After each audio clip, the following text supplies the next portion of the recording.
Welcome to Kenton's videos. Enjoy the video. You begin by verifying the essentials. Make sure your Google account is active and your YouTube channel is verified. Once done, enable two-step verification to protect payments. Now open YouTube Studio, go to monetization, and follow the prompts to join the YouTube Partner Program if eligible.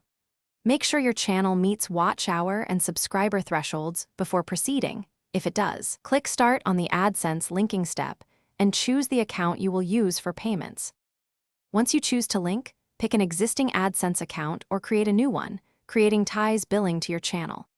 You must enter your payee name exactly as it appears on tax forms, select the correct tax form, for example, Form 1099 if US, and give a precise payment address.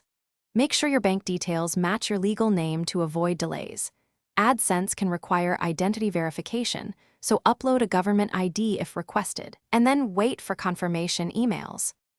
To finish, return to YouTube Studio and confirm AdSense is listed under monetization.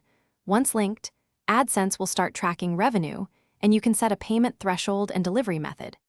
Make sure your currency and payout schedule are correct in AdSense and that you meet the minimum payout before expecting funds. If linking fails, first check for policy strikes or incomplete tax forms. If everything looks fine, refresh credentials, re-upload requested ID, and contact AdSense support with your payment ID. Thanks for watching. Consider subscribing if we helped you.